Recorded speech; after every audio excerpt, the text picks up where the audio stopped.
Hello, Garland, Nixon, hanging out with the one and only Dr. Jim Kavanaugh. We got lots of stuff to talk about. Let's talk.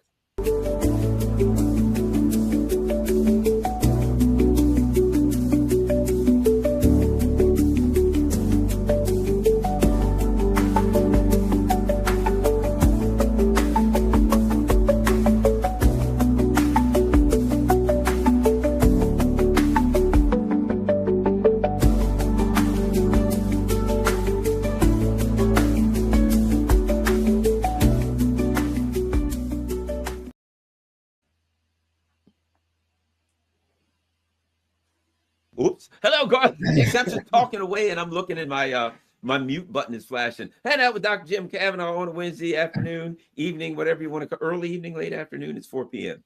And a number of things going on that we need to talk about. Many related to Zionism and things of that nature, but some other things. So let's get started here, Jim. Let's get started here. Okay. I recall, to tell you a quick story, I'll make it quick. I recall during the election, it came out that one of the things that Google was doing was if they had a particular candidate that they disliked. There was a guy named Robert Epstein, I think was his name. And he had this thing that he was doing where he had all of these people checking what happened with Google on their individual computers to find the patterns of disruption and you know, chicanery that they were up to. Okay. What they found was if there was a particular politician they didn't like, when the person sent out their mass emails, they would send them all to promotions or spam mail. Yeah. And then the one that they did like, they would send all of the emails straight to the person right at the top, starred, see why, got to get, okay. Well, I get emails from the gray zone. And I get emails, I do a radio show on WPFW, and I get emails from the person who is our, you know, what do you call it? Station manager? No, the person who directs all of the shows, whatever you call it, personnel director, whatever you call it, right? Okay. I look and I get all these emails from her. Hey, this is what's happening. Hey, we're doing this. Hey, we need volunteers for this, you know, jazz festival. Hey, this, because they do jazz and blues. Great station. Okay. And talk. I get I happen to go into my promotions and I see an email from her. I'm like, what the hell? My emails never go promotions. Yeah. And it says, need volunteers for a Palestinian film festival. Oh. That email went into promotions. Oh, wow. I emailed her and said, hey, you know, this happened. She sent me another email directly back, right? Now, I had received an email from her 2 hours ago. That was in my regular thing. The one that she sent that said Palestinian Film Festival went to promotions. I sent an email to let her know what's happened. She sent me a regular email. It went, the only one that went into promotions was that. And I remember Epstein. So then I said, let me go look at promotion. So I've been a gray zone person, signed up to the gray zone for a long time. I always get emails from gray zone. And I look this week, my emails from the gray zone have started going into my promotions folder. I need to start checking into my spam folder. And as we see with the Zionists buying CBS, buying TikTok, etc., of course, you know, there was a big article about Google buying this Unit 8200 spookified tech company in Israel and incorporating it into Google, right? It appears that what they're doing is, you have somebody put it, program director or PD, right? That everywhere in your email, I guarantee in everything, the Zionists are saying, you know what, we'll control what's allowed to be said. Your thoughts, Jim Kavanaugh? Yeah, well, they are buying up everything, but you that guy Epstein, I think is his name, unfortunately. Yeah. I remember seeing some things. He did some really great work, because what he would do was he'd have people working on computers and he'd be monitoring them. And what he was finding out was that it was what came up when you started to type in a search. So this is something that doesn't get saved by Google. So, but when you started to type in something in the search line, what's recommended for you, the recommended things that would come up. And he was showing how that was something that was pushing people into things, but that wasn't something you couldn't record that unless you monitored it in real time. It wasn't a result that came up after you did the search. It was while you were typing in the search, the suggestions, and he showed that it was a very brilliant piece of work, and he showed how it made a difference. It made a difference in elections and things. So that's an interesting fact, and that was before, of course. Now we have, look, there's no more anti-Zionist media. There never was an anti-Zionist media, but there's hardly any room anymore for Zionist critical media of any kind. You used to see on CBS and 60 Minutes occasionally stories criticizing this Israeli policy or that Israeli policy, but this is a full court press to buy up all of the media. The major news media of the traditional news media of the country, CBS News, is now owned by the Ellisons, by Larry Ellison, his father David Ellison, who was one of the 5 richest men in the world and the largest contributor to the Friends of the IDF, largest civilian contributor to the IDF in the world. And they are now controlling the Walter Cronkite legacy of CBS News. Who's in charge of it? Put Barry Weiss in charge of it. I mean, this is silly. This is absurd. But not only the legacy media now, all of as much as they can of the quote unquote independent media or alternate media, TikTok, Instagram, Elon Musk, as Netanyahu says, is a friend of ours, but they're going to own all of it now. So the algorithms are going to be adjusted so that, as that guy Epstein showed you, you just won't see anything.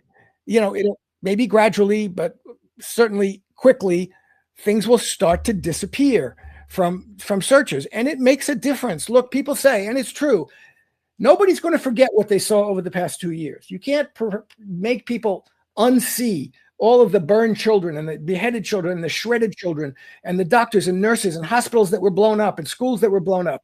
So everybody who's seen that is not going to forget it, but it's going to, in the long run, make a difference if things become invisible to you. It just does. So this is a campaign to control the narrative. Those who control the narrative control history, control the world. It's certain. There's a to that. It's a strongly. We have to take that seriously.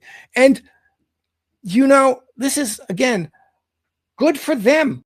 This is what people have to do. Unfortunately, we don't have the money to do it, and bad for them. Bad for the system that allows wealthy people to take control of things and control the public media like this. But this is propaganda operation. And look, from my point of view, there's nothing wrong with propaganda per se. Propaganda doesn't mean lies. Propaganda means a dimension of discourse that is primarily oriented to persuading you to a certain course of action or to ally with a certain cause. Okay, that's what propaganda is, and that's a dimension of discourse that is more or less in a lot of other discourses too. But full-on propaganda is my main purpose with this discourse is to persuade you to ally with me or to support this cause. And everybody should do that and does do that, and they should do it as systematically as they can, and they should have as many channels as they can. But what we're seeing here is that the system is set up so that the only people who actually can take control of channels are the wealthiest people in the world, who are the biggest Zionists, and their job is to make sure that the public stays allied with Zionism. That's the job of Chuck Schumer, who says exactly that. My purpose in life, my political purpose, is to make sure the left, quote unquote, that means the Democrats, stay pro-Israel. And that's Larry Ellison's political purpose, to make sure that everybody in the country stays pro-Israel. They've been losing that war because the facts of what they're doing have alienated people so radically from Israel that they despise the country now, and they're getting to despise the United States because of it. So they want to change that. And let's see how successful they are. We have to fight back even more aggressively than we do with shows like this, with channels like this. We have to try and keep them open for us and keep presenting the truth and the facts as we know them, the propaganda that we want the people to see. We want people to ally with the anti-Zionist cause. We want to put out discourse and narratives that demonstrate the truth of what's happening with the truth, the historical truth and the current truth about Zionism, and persuade people to be anti-Zionist. That's part of my mission in life, to persuade people to be anti-Zionist.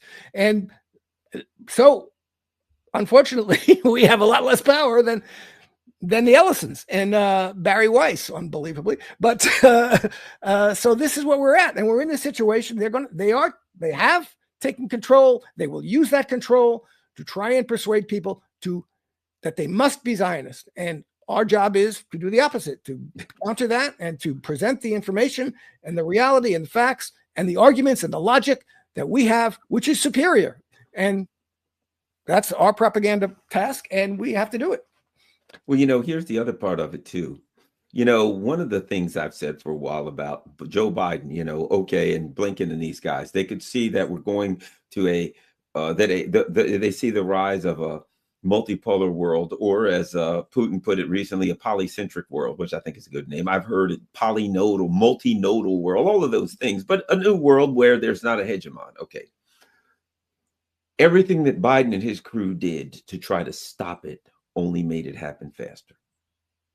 Everything that Trump is doing to try to stop it, in my opinion, only, for instance, we'll fix that. We'll go after India. And now you have this big country that says, holy crap, we better go and move towards this multipolar world because these people are nuts, right? So everything you do to try to stop it, that is the great irony you're dealing with here. You know what I mean? That is the paradox that you're dealing with when you're the hegemon. Every aggressive and assertive action you take to maintain hegemony convinces people that they got to get out from other hegemony. That is a contradiction. You are stuck in a paradox. That is a natural paradox. It's an organic paradox. There's no way out of that. Okay. So my point being that in trying to get people to love Israel, you only convince them to hate it more. In buying these things, people only look at it and say, holy crap, you're trying to force me to think this. You're trying to buy. It only makes it worse. In trying to, let's just say, shut Charlie Kirk's mouth in whatever that might have happened, to keep from losing the Charlie Kirk audience. The Charlie Kirk audience only looks up and says, hey, holy moly, these people, I think they might have done the unthinkable to Charlie Kirk.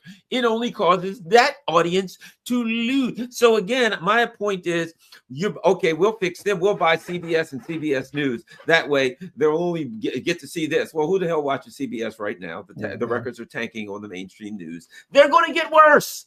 Yep. You're only going to make people lose. So now you'll have bought something to convince people nobody's going to. It's like Hollywood. Nobody watches Hollywood anymore. Who wants to see every stinking movie, every movie? There's one black guy, one white guy, one gay person, one black female, one overweight person, one trans person. If there's 10 people, every one of them, that's right, in a dog. Every one of them belongs to a different group, and 9 of them are horrible actors. So we're like, I don't care. Could you possibly get, I don't know, a good actor or actress? We don't give a shit what her race or sexual orientation is. No. So in trying to indoctrinate people into what they think the way we should think about race and whatever in they're weird and unproductive kind of way, they've driven everybody against Hollywood because you're not putting out a good product. And here's my point about Barry Weiss. Okay, you put Barry Weiss in charge because she's a good Zionist. But what the hell does she know about putting together a news program that people actually want to watch? Yeah. So she puts together, hey, welcome to Zionism Today. And next to us, we have Joe the Zionist and Jane the Zionist. Everybody watch this. Nobody's going to watch it because she doesn't know how to put together a good show other than something that just screams, hello and welcome to great Zionism, wonderful Zionism. Watch this. So it'll obviously backfire, Jim. You see what I'm getting at? Oh, yeah. Look, it's true. You want to have a good movie, you have good actors and actresses. You want to have a good comedy, you got to have someone who's funny. And it's true here. If you want to have good propaganda, you still use the word propaganda now. Ultimately, you got to have something. The closer it is to the truth, the better. The truth is going to show itself and is going to come out on top if you can see it, if you're allowed to see it. And this is the point. And that's what they've run into in the past few years with alternative media, because the mainstream media, as you say, nobody watches it anymore. Nobody knows what's being done to them when they see mainstream media. They know this is the Overton window being enforced from Fox to MSNBC. And within that window, that's what you're going to hear. But this things outside of that have been shown, and truth and facts and truth and arguments and logic that don't get on those channels have been on the channels that are the alternative channels. So but what I am questioning, it's right to say that they're not winning this over this. The fact that they've bought CBS News isn't going to get them anything, but there's in the long term or the medium term, it can start to make a difference. We have to make sure that there are channels through which we can communicate and which people, that has been the democratization of creating content and of listening to content. You don't need CBS or NBC or Fox. You can get on the internet and you can watch Garland Nixon or Jim Kavanaugh or Candace Owens, and those people say something that you're not hearing elsewhere. So they got to try and shut that down in some way. It's going to be hard, but they're going to try and do it. We have to, we can't be complacent about the fact that we're still here, because that's not a natural fact. But the world is changing in ways that are, they cannot entirely control. What you started out with saying something about, there was something that you started out with. Anyway, we still have channels, and we're going to have channels for a while. We have to be more aggressive about it. We have to not back off and not be afraid. And it's going to be difficult. It's going to get more difficult. And, but it's more important because, look, I know what you were saying. You were saying about how they're getting themselves into trouble with the tariffs and things. I was just saying today, I just saw today that India now is going to pay for Chinese oil in yuan. Okay. So the Americans, Trump with his tough guy, with the cops of the world, the economic cops of the world, we're going to tell India who they can buy oil from. Whether India is now saying, and this was a big thing for India. They resisted doing this. The government resisted doing this. But this is what, this is, everybody talks about the dollar is the reserve currency of the world. The dollar is the reserve currency of the world because at the end of World War II, first of all, the United States controlled all the new financial institutions that were born, but also being the reserve currency just means that your currency can buy anything. Okay. And that's the position the United States was in at the end of World War II. They controlled the financial institutions, but also the United States dollar could buy everything because everything that people wanted was being produced in the United States too. So, or most of the things. So the United States dollar could buy everything. So what's happened in the past 30 years is that the United States has transformed from a productive economy to a financialized economy where the only thing a dollar can buy is other dollars. And China has developed the means of production fantastically, the forces of production unbelievably. So everything that everybody wants to buy now is coming from China. So that's going to mean ultimately China starts to say, well, you have yuan to buy from us.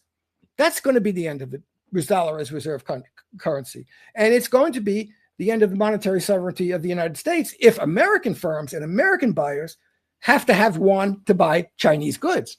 It's still the case that we can buy things with dollars. So this is the issue. So as you say, by pushing this, nobody has done more to destroy the American empire than Donald Trump with his, and all the European countries. We're going to seize the sovereign assets of Russia. We're going to seize the sovereign. So you're telling the people in the world, the wealthy people, and not just the wealthy people in the world, but the countries of the world, you can't trust us with your money, with your assets. And guess what? And they don't need them anymore because you don't have to buy from the United States. The things you want, you can get elsewhere. So you don't need dollars for that. So that's the kind of problematic that they're in. And they're not solving it. They're making it worse by putting pressure on, which just demonstrates how desperate they are. This pressure, the ideological pressure and the media pressure and the propaganda pressure of buying up all the studios and all the television is just a sign which tells everybody who already know this, how desperate they are. I'm losing the narrative war, the propaganda war, the ideological war. So I have to try and buy up that's why I'm buying up every channel I can get my hands on. Everybody sees this and knows this. And the American economy is saying, we're losing the world economy. That's why we have to try and browbeat everybody to pay us tariffs and things. It's not working. It's just making things worse. But it is getting into a situation where things are more dangerous too. Yeah, well, and here's the thing. You see the billionaires, the Wall Streeters, the Zionists, the bankers, all of these people who are the finance capital people, right? Their God is money. Money is everything. And they have come to believe now that, because they have money and in the West, they can do whatever they want to, however they want to. They can control things, right? So they believe, well, money is the all power. And here's what you see. Well, we'll buy ourselves Congress members. What's his name? One of these guys, Matt Gaetz, was saying, I don't know if you saw this recently. He said that they would meet with a bunch of APAC people. They would literally put on you like a sticker or a pin that had one of those scan things on it. QR code, yeah. QR code. So if they liked the position that a politician could take, they could just go over and scan your QR code and donate money to you, right? Yeah. So it's like, look at all this money we have. We can control this. Then they say, we want a war. We'll pay off the right people. We'll get a war. We want this bill passed. We'll pay off the right. So they came to believe they could do anything with money. We got unlimited money. We can print money. We can do whatever we want. We got billions, trillions, millions. We got money. We can do everything we want. So then we'll fight Russia. Well, do you think you can fight Russia? Of course, because we got unlimited money. And what do they keep saying? More money for Ukraine, more money, as if giving Ukraine more money was going to end it. Because in their minds, how do you win the war? Well, with money. With enough money, you can do anything you want to, right? Now, everybody hates Israel. Don't worry about that. We got that covered. Why? We'll throw 10 billion into it. We throw 10 billion into, we'll buy TikTok, insert whatever we got to buy, because money's no object to us. And all Americans will change their mind. And we know that because we got money, we'll buy their minds too. And just like we got enough money so we can buy a war against Russia, as I keep saying, if you give me one guy who's got $1 million and the other guy who has artillery shell in a war, I'm taking the guy with artillery shell. He's probably going to win it. And the same way with here, we got enough money so we can know. You're not buying people's attitudes. People are looking at Charlie Kirk saying, I think Israel killed them. You're not buying your way out of that. I know. Exactly. The facts and the truth are there that suggest something else. So people aren't ignoring that. You're not going to get them to ignore it. And money doesn't buy everything. It really doesn't. You're absolutely right. And the relationship between money and purpose and productivity, ultimately money depends on the economic, in terms of the economic strength of a country, depends on the productive power of that's why the dollar is going to go away, because the productive power of the United States economy is going away. You can't stop that. You can't stop that process.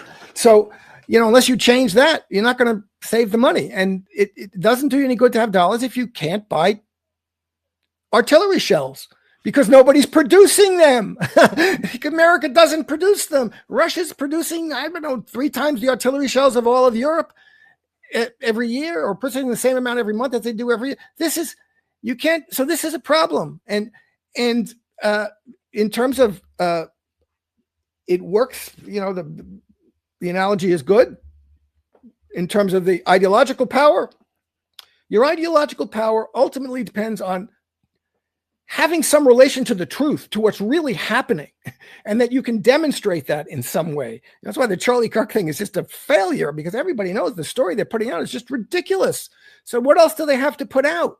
And if you can't put out something, and the condition of the American economy, everybody knows it's terrible. You can't, they think, you can see it now. It's in the mainstream economic press. The bubble is all AI stock bubble. The rest of the economy is crap. And I forget I think it's 1%, I'm going to say, of the population holds like 50% of the wealth. Maybe it's the top 10%, but that's absurd. That's terrible. You've got Marjorie Taylor Greene today tweeting about health insurance. We can't live. This is a terrible system we have, of course. And again, here's the problem. We have this health insurance system that they're fighting over, and that even Marjorie Taylor Greene, no, this is terrible. We can't, she's saying, people who make $80,000 a year are going to end up spending $25,000 a year for health insurance. That's unsustainable. You can't do that. That's in order to keep it. That's before deduction. That's before, copays and deductibles. So what do you do about that? Unfortunately, we had the opportunity in 2009 to pass Medicare for all, and Obama stopped it. And the Democratic Party spent the next two election cycles blocking it and going, no, never, ever, ever will this happen. Instead of explaining and producing and fighting for it and explaining to people how it's possible and why it's good and why everybody else in the world has it, they forgot it. They just dropped it. Bernie Sanders dropped it because he didn't want to bother his friend Joe Biden with it during the Biden administration. So now you have this perfect situation where the health insurance industry, which was the purpose of Obamacare and the ACA, to save the health insurance industry and ensure its profits by paying them government subsidies. Now you have the perfect opportunity to say, you see, this whole system is corrupt and it's bad. We need single payer, universal coverage, Medicare for all. That's the solution to this. It's an easy solution. It's obvious, but they spent the past 15 years shitting on it. And the Democrats did. And that's, instead of explaining it and insisting on it and fighting for it and taking every opportunity they can to try and put it into practice. And now, what do we go? We're going to fight over stupid subsidies to private health insurance to protect their profits. And even Marjorie Gartella Green knows it's terrible. But what's she going to do about it? She doesn't have, because the ideology, everybody's still consumed with saying, oh, we can't do Medicare. You just can't. It's too much money, blah, blah, blah. Again, money's the problem. No, it's not. But so what I'm saying is, you have everybody sees the witch is melting. The wicked witch is melting, but nobody has any proposal to stop it and to build it into a real vibrant person again. Yeah. Let me see something. Health. Okay. The Israeli healthcare system, people should look it up. They have universal healthcare.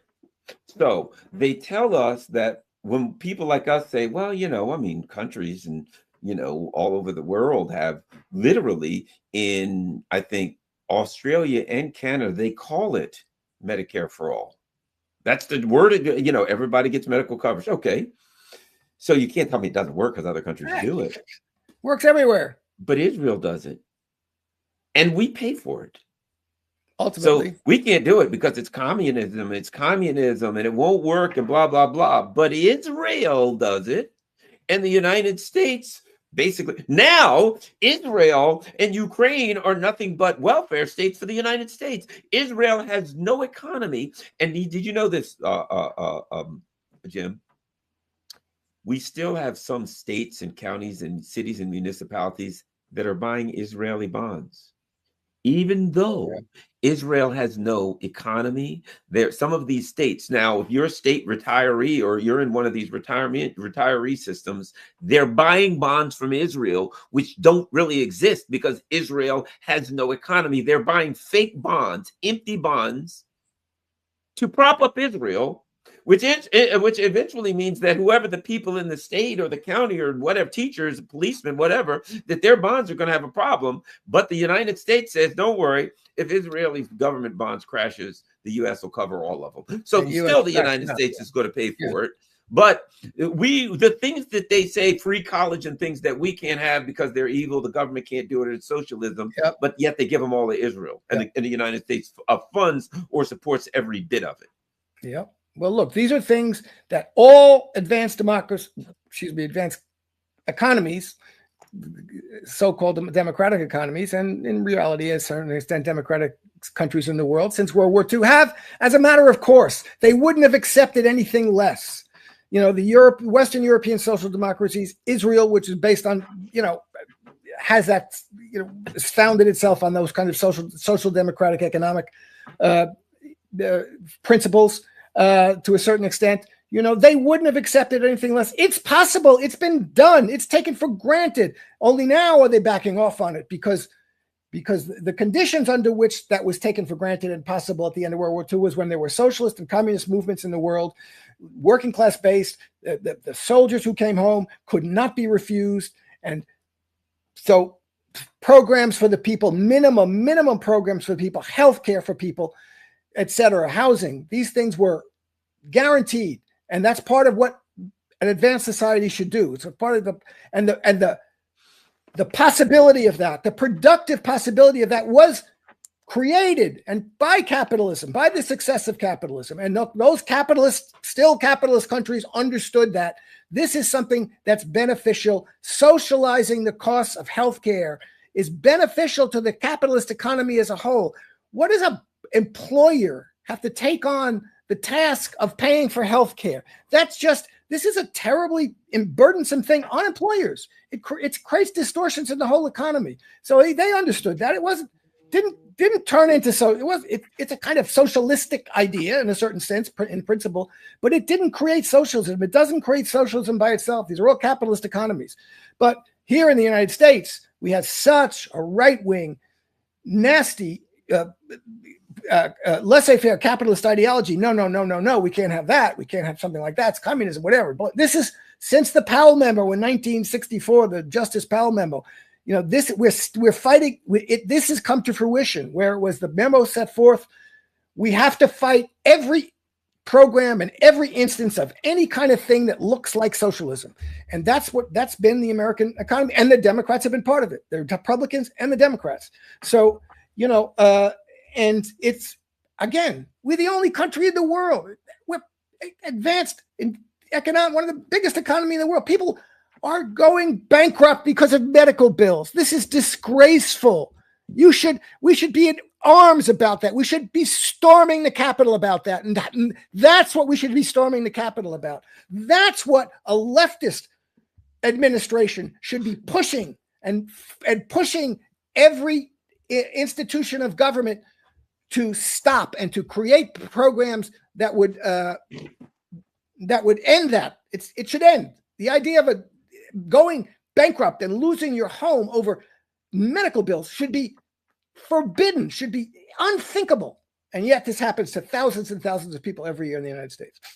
Let me ask you a question. I'm going to read something for you. Our boy Mamdani has spoken out. And, from the very beginning, I looked up his wife and I said, I think she's into spookery. You know what I mean? She said she ain't a spook. I don't know who is. Everything I read, she disappeared. Where was she before 2022? Didn't exist. She's supposed an artist with the talent of Hunter Biden. If you look at that crap, she's a Hunter Biden. I mean, purely to me, she's a spook. But so old Mamdani, Mr. Joe Socialist, speaks out on Venezuela and Cuba at a time when the United States is threatening Venezuela.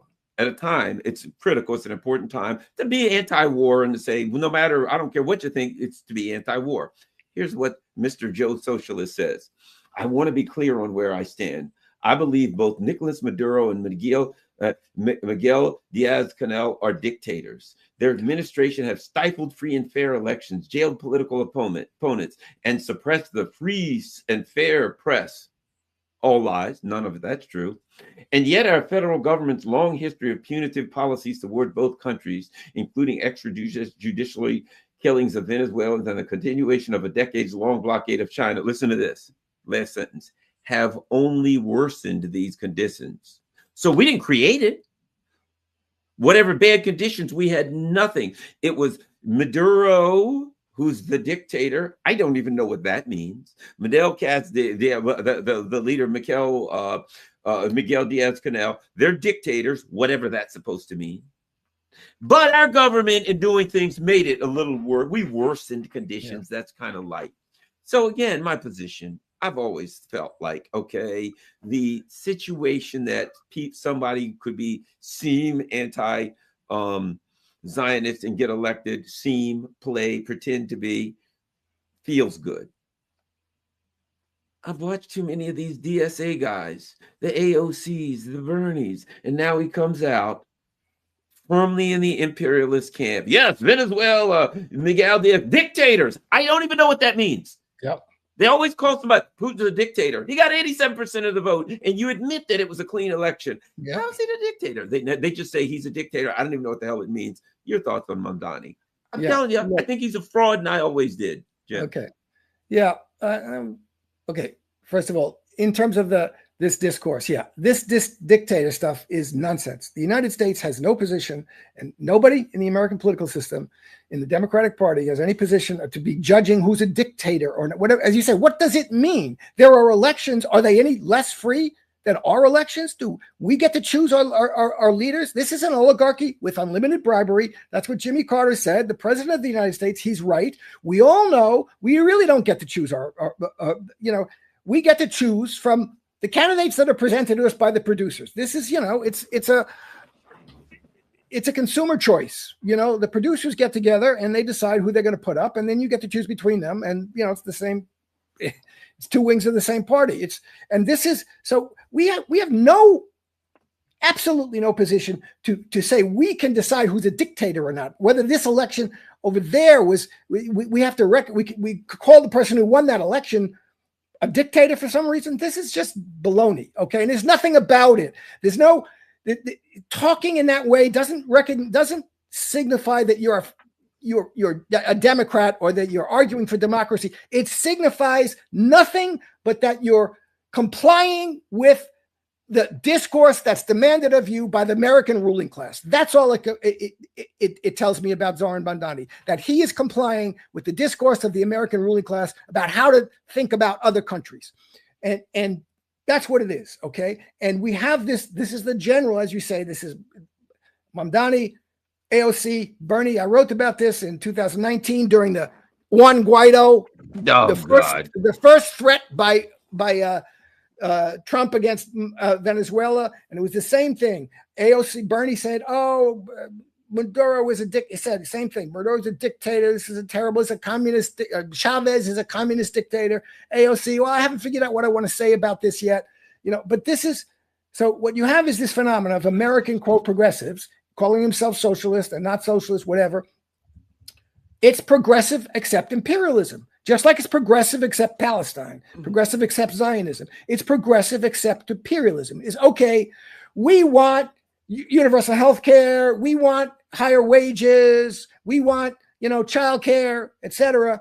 But, we really don't want to argue about imperialism. We don't, in order to get these things, we'll give up we won't waste our energy arguing about Venezuela or Cuba. We'll accept the terms of the discourse that they impose on us about that, and just go ahead and fight for things for American working class and American people and the poor people of the United States. So this is the ideology of progressive except imperialism. And it stinks, and it's no good, and it doesn't work. And anybody who claims to be a progressive or a leftist has no claim to that if they're progressive against imperialism, just like if they're progressive against except Palestine or except Zionism. This is not about democracy versus dictatorship. The American imperialism in the United States, whether it's towards Cuba or towards Venezuela or any other country, is not about supporting democracy versus dictatorship. It is anti-democratic. Their purpose is to prevent the emergence of any political governance that will actually empower the majority of people in the country, that will actually empower the working classes of those countries. That's the American project, and that's the project that Mamdani and AOC and Bernie are signing on to when they use this kind of language. Not that you can't criticize Maduro, but you can't criticize him with those terms. You can't criticize him with that terminology. And you have to be in a situation where the United States is on the verge of militarily attacking Venezuela, be number one. First thing I have to say about this is impermissible. We are opposed to any American intervention in Venezuela, and I don't want to talk about anything else I have to do with Maduro until we get that straight. Okay, not going to hedge that with, oh yeah, this is like saying, oh yeah, I'm against the genocide in Gaza, but Hamas is really bad. No. This is baloney. That's which Mamdani also did.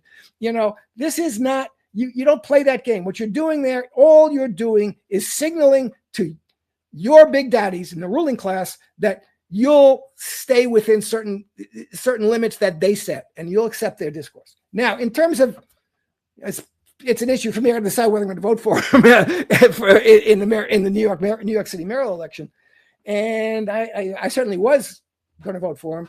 I think, it's not. I never. From the beginning, I suspected that Mamdani was not going to be anything more than another Bernie or another AOC.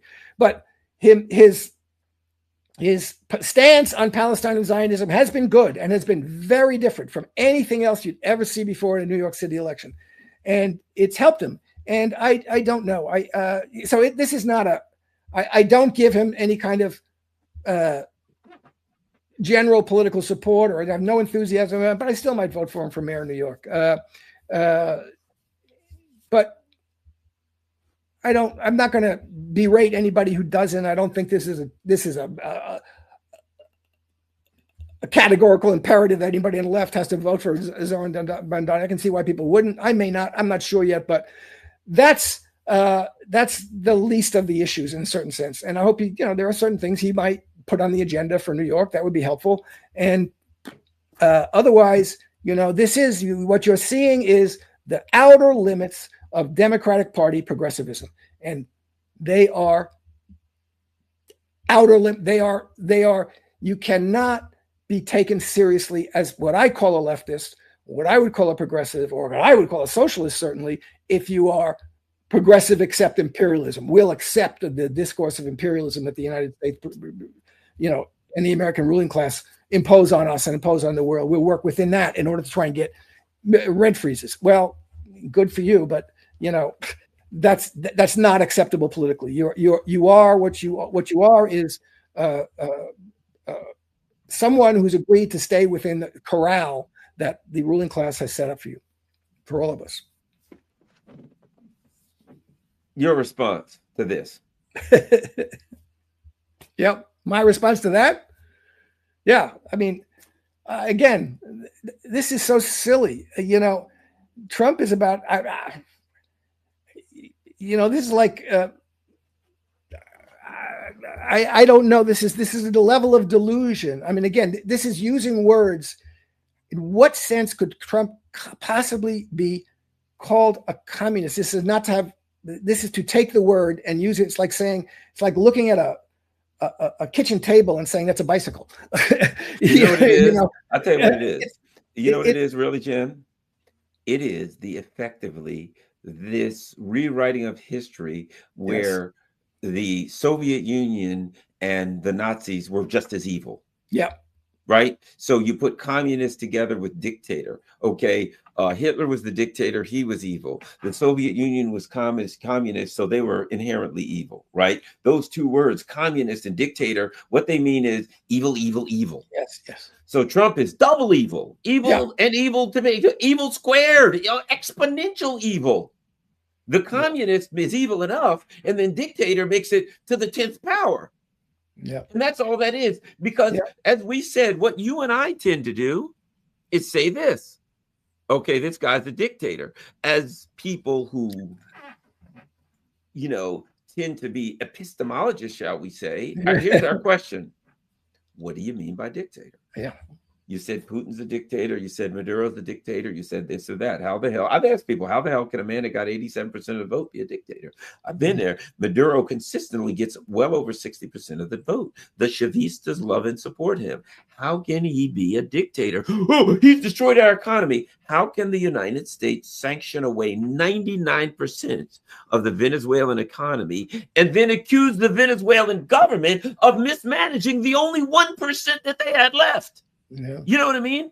The idea that the U.S. has a right to say anything to Maduro. It's like me sneaking up behind you, bopping you in the head. You got money in your hand, hit you in the head with a blunt object, take your money, run away, and then somebody says, boy, that Jim, he just doesn't know how to manage his money. Well, some guy just hit him in the head and stole it all. He's broke. Well, he should have managed his money and his life by it, or he wouldn't be broke. Yeah. No, he got hit in the head and robbed. And that's the game that you basically rob Venezuela of every dime they got, and then say the guy who gets 60 to 65% of the vote, 64% pretty consistently, yeah, he's a dictator, whatever that means, and he doesn't know how to manage the money that we stole from him. Yep. Yeah. Look, this is the great line I saw the other day. It's terrible that socialism always fails. Especially since we attack every country in the world that calls itself socialist. I mean, from the beginning, from the Soviet Union, 1917, the Western countries sent in troops, multinational troops. They used poison gas. They tried to defeat the Soviet Union, to stop it. the emergence of a socialist state, of a post-capitalist state, of anything that called itself socialist, okay? And they've done that to every country in the world that dared call itself socialist. What are they doing to Cuba for 60 years? What threat is Cuba? They put their, as you say, they beat them over the head, take their money, they put their boot on the neck of the country economically and say, what's the matter? This country can't breathe right. You know, this is phony. You know, if socialism is going to fail, let it fail. Leave it alone. You know what? Let's have a day when socialism fails without the military and economic attack of the most powerful military and economic country in the world. And that's never happened. Okay. Except for China. Look what's happening with China. But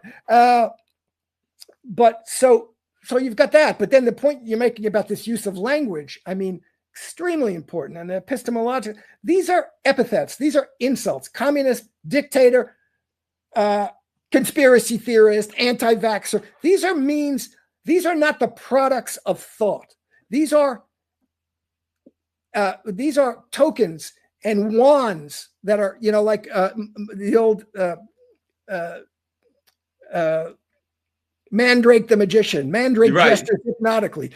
These are hypnotic gestures that stop you from thinking. That's what they're meant to do. There's a whole ideological apparatus that's been built and is reinforced every day at all the major ideological institutions of the country, from the popular and media to the academy, which reinforce the idea that if you don't have to think. When someone comes at you with arguing for socialism, or something that sounds like that, you just wave this magic wand: communist, dictator, conspiracy theorist. And once you wave that magic wand, thinking stops. That's what you're doing when you use those words this way, without having any understanding of the historical meaning, of the meaning of what they mean to the people for whom they're actually important. What you're doing when you use those words that way is you're saying, I have learned the trigger words that prevent me from thinking, and that are going to stop any kind of discussion with you, because what I've learned is how to use those words to say to you, it's not worth talking to you, because you're a conspiracy theorist, you're a communist, you're a dictator.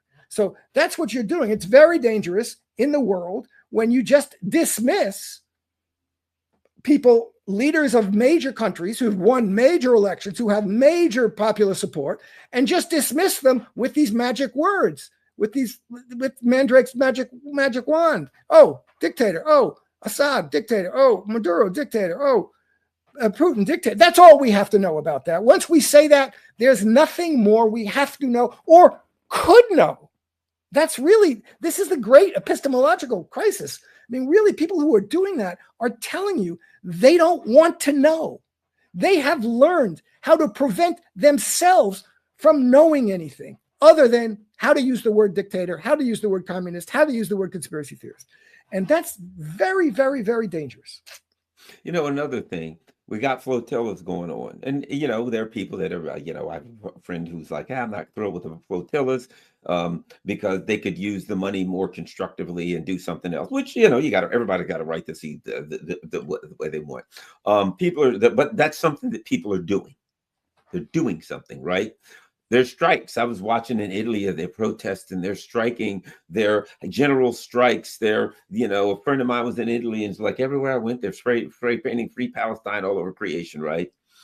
What we're seeing, to me, Jim, is, and this is good, the waking up of people, awakening. I like that. That's the word I want. Wherein people are like, you know what? The ruling elite does not represent us.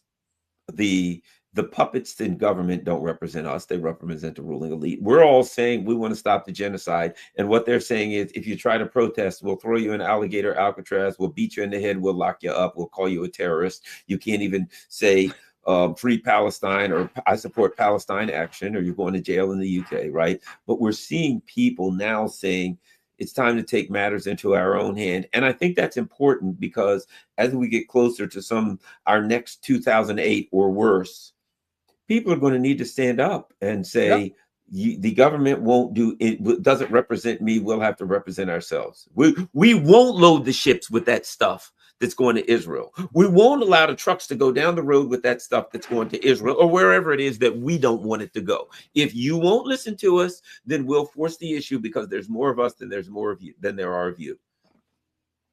Yeah, look, exactly. We have to be as militant as you can get yourself to be. The business about whether the flotillas are the most efficient thing, that's beside the point. This is not, you can't rationalize all of politics.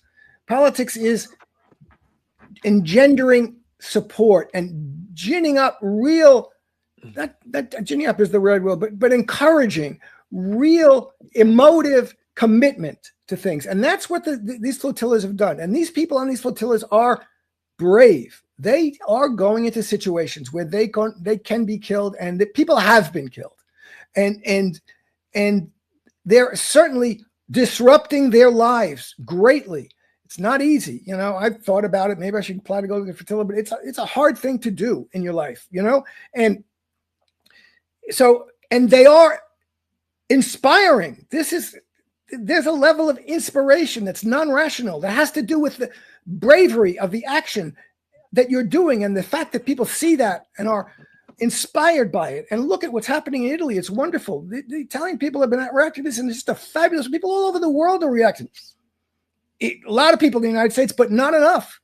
This shows you the reactionary business unionism in the United States. American workers should be, we're not going to load those ships, just like the Italian workers. That would cost something. That would that would be a material difference that they could do.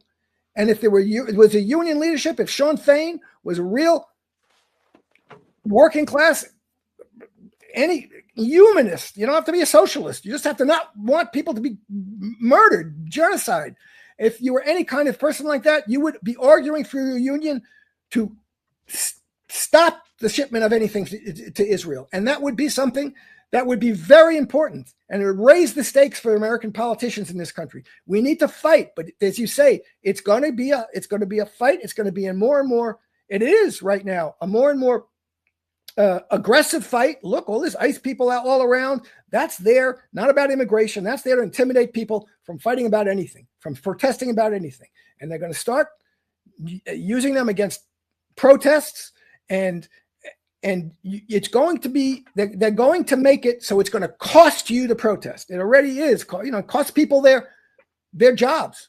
Look, Oracle has said, Larry Ellison's company, if you're not pro-Israel, you shouldn't be working for us. So this is going to cost people, and that people aren't going to take those chances unless they're inspired, unless they think it's something that's not just, oh, I think this is correct.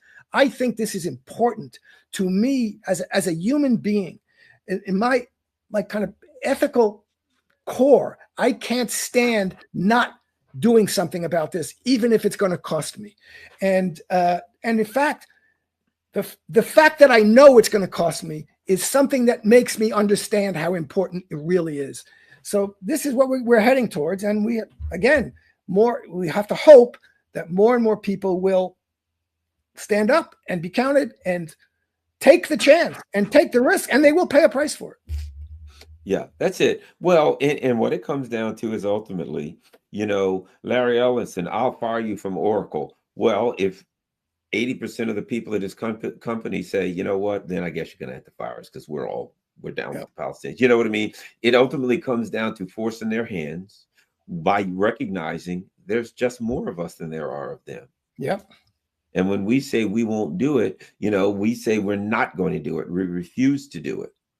They'll say, well, you better do it. Well, okay. One of the things you're starting to see in the UK is they're overwhelming them. The police have said to people, oh, we're arresting too many people. Don't come out here and protest. Yeah. Because there's too many people. We can't arrest you all. Well, that means put 10 times more out. Flood the system. See how many people you can arrest. Exactly. If 100 people is too many, here's 1,000 people. Here we are. Arrest us all. 1,000 people and 1,000 more and 1,000 every day. We're going to have 1,000 people here for you to arrest. Yep. You'll get tired of arresting people before we'll get tired of getting arrested. Yep. And then now what are you going to do? You're going to have a court system loaded with people. Every day you won't be able to conduct business for anything else, because every trial, every day will be the same exact thing. Yep. That's what you got to do. You really, that's exactly right. Look, I saw this thing yesterday. I think I was talking to you on the phone about it. Kit Clarenberg from the Gray Zone said, I have he's a British journalist, very good.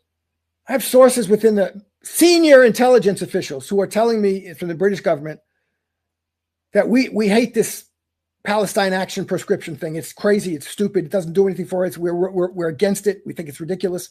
Well, first of all, those senior officials should open their mouths and say it. Saying this stuff, especially people who have power, whose voices would make a difference. They're sitting around sulking in silence while old, blind pensioners, people in wheelchairs are being arrested in the street about this. They should open their mouths and say it and take the chance for them that the blind pensioners in the street are taken. But, so you have this situation in the British about the Palestine Action Prescription that everybody knows it's ridiculous and it's hateful. And as you say, the London police are sending messages to the organizers saying, don't protest so much because we can't accommodate all these. That's fine. As you say, we're going to go out even more. You're going to have to accommodate all these arrests. I had someone say to me, I was talking about this on Twitter, oh, these pensioners want to be arrested. Oh, come on. What a line that is. That's like, the protesters in Birmingham wanted to have wanted to be beaten and that dog sicked on them. Yeah, exactly. Yeah. I mean, they know they're going to be arrested. They want to protest genocide. They're willing to be arrested to do that. And they want to force and they don't want the policy of being arrested to do that, but there is a policy for that. They want to show how stupid that policy is, and they want to make that policy fail by overloading it.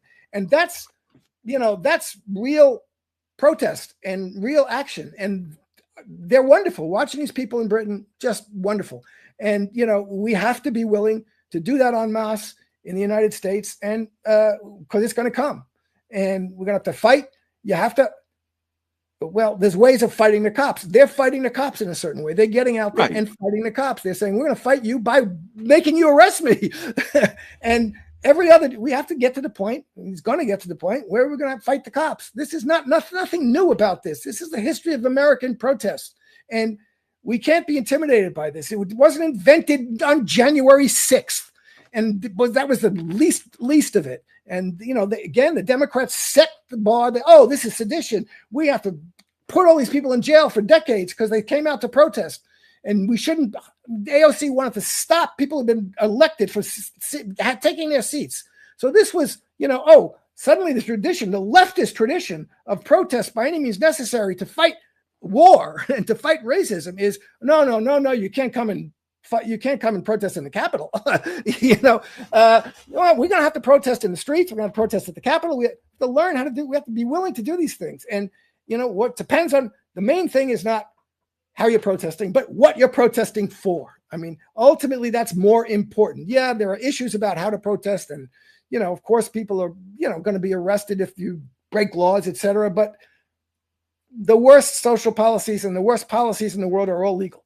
And you're going to have to fight against them and break laws. So we're not coming, we're there. But, the movements in the United States have to get out in real life, IRL, off of Twitter, off of X, and do what they're doing in Britain. I mean, certainly there are tremendous demonstrations in the United States every day. And they have to get more militant insofar as they need to. And we should be. I did see the kids were out at BlackRock headquarters in New York. Good. Smash it up. Really? Yeah. Headquarters of BlackRock. They were attacking it. Smashing it up with bricks may not be the greatest thing, but you should be putting yourself in the gears. There's a great, everybody should look it up. It was a speech by the Berkeley free speech activist. I'm forgetting his name now. In the 60s, he said, it was about Vietnam. He says, the time comes when you have to throw yourself in the gears of the machine to stop what's going on. And that's what we're facing now. Yeah, I think you're right, Jim. And I'm glad to see that people are waking up. Before we go, your last thoughts on the current state of affairs with the Charlie Kirk, where it's the last thing that came out from Candace Owens. I mean, every day there's another revelation, and now TPUSA has said, yes, the the allegations that you have about the text messages are real. Apparently, Charlie Kirk was saying, I'm out 2 days beforehand. Of course, there's other rumors. She's now saying that somebody said he thought they were going to kill him the night before. And that, there's people that, and so far she's batting 100. So, she's batting 1,000. So if she says that, based on whether I tend to say, he must have said that. Your thought about the state of affairs with that whole, the assassination of Charlie Kirk in light of the most recent evidence. Well, I got to say, Mario Savio was the free speech activist in Brooklyn. Yeah. I got to say, the Candace Owens, I got to give her credit. I mean, she is a bulldog. She does not let go, and she brings the receipts. She brought the receipts, and she played it very well because she held it back, and she allowed a lot of people to come out and say, "Oh, she's see, she says all this stuff, but she doesn't have any proof." Look. Then she brings the receipts, and she's still holding back. Oh, there were 9 guys on this. I'll tell you the names of 3 of them, but so. And that was a statement by Charlie Kirk. I was surprised that she did have that. That was a definitive statement saying, I have no option but to leave the pro-Israel camp. That was not just, I don't like the idea of war with Iran. I don't like the this. I have no option but to leave the pro-Israel camp. Okay. And that was 2 days before his appearance at UVU, which was the first appearance in a campaign, the start of a nationwide campaign where he was going to be talking across the country at campuses. So he was put out of business before he could bring that up. That was going to come up throughout that whole campaign he had to go across the country, which he was just starting. So his first appearance at that, he was put out of business. So that does make it, this is very, and again, in relation to the fact that the official story is such crap and nobody believes it. You've got this, that's a motive, it's a strong motive. And and I give all credit to Candace Owens when she gets on something, Candace Owens has a lot of ideas that I think are silly and wrong, whatever, she's a right-wing person, but seems to me committed to being intellectually honest and sure of what she's saying before she says it. She's not saying stuff just to get clicks. She's saying things, and she commits herself and puts herself on the line. If I'm wrong about this, I'll put my career on the line about this. So, and what can I say? I have no idea what the hell they're going to do about this. This story they're putting out about this guy, Tyler Robinson, is full of so many contradictions and so many just impossibilities that, I don't know what, and this is something, they could get away with this in 1963 with Kennedy, and 1968 with Sirhan and whatever. You can't get away with it anymore. There's too many people out there who know too much, and they'll tell you this is not the way a 30-06 rifle fires, and this is not what happened. So something else happened, and they don't have an answer to it. And she's saying clearly Charlie Kirk was breaking with the rabid, unconditional support of Zionism that his donors wanted him to have, and he did have for a long period of time. And his donors, and here's the name of the donor. Here he is saying, I just lost a $2 million donation from a Jewish donor, and the Jewish donors are proving themselves to be proving the stereotypes and blah, blah, blah, blah, blah. And I have no option now but to leave the pro-Israel camp. So that means he's not in the pro-Israel camp anymore. But before he had a chance to say that publicly, he was killed. Before he had a chance to, which he would have repeated over and over again on his tour that he was starting. So that's, what can I say? I don't know what's going on with it, but I didn't know Charlie Kirk, didn't pay attention to. I see the things that he's supposed to be this smart guy. Brianna Joy Gray kind of wiped the flow with him, and he's one of these right wingers who's this smart and thinks it makes him a genius. And whenever he was confronted with students, I saw some clips. He was confronted with students who would really, or people in the audience who would really start talking back to him and giving him good arguments. Oh, he'd just cut him off, and that was the end of that.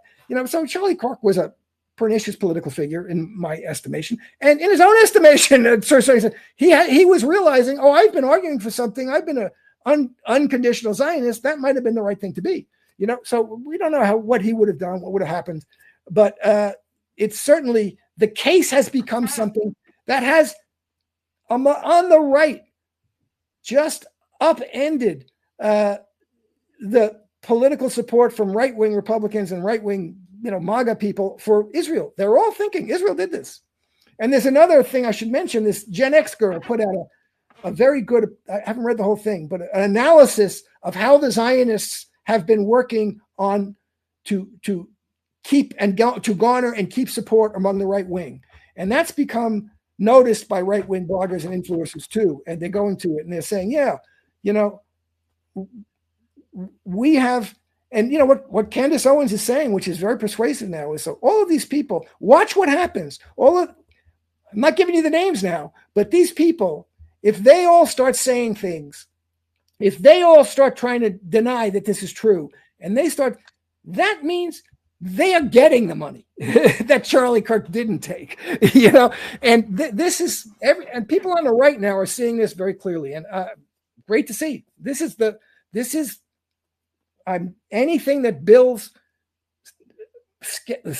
anti-Zionism or even skepticism towards Zionism is a new thing in this country and a good thing, whether it's on the so-called right or the so-called left. Where can people find you online, Jim Kavanaugh?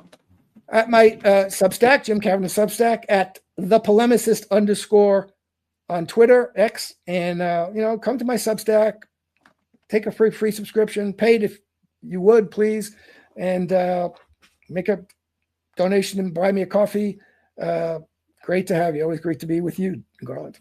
All right. Thanks a lot. My good friend and dear friend, Jim Kavanaugh, everybody. We are always talking and having fun and talking about this stuff. You guys just hear the small portion of our long conversations. We have to hold it back. It would be too much for you. Yeah, we're ranting and raving and using foul language and all that. We keep it toned down here for you guys. We try to act like we have some level of decency. Thanks a lot, everybody. Share this on all your social media platforms. We're out.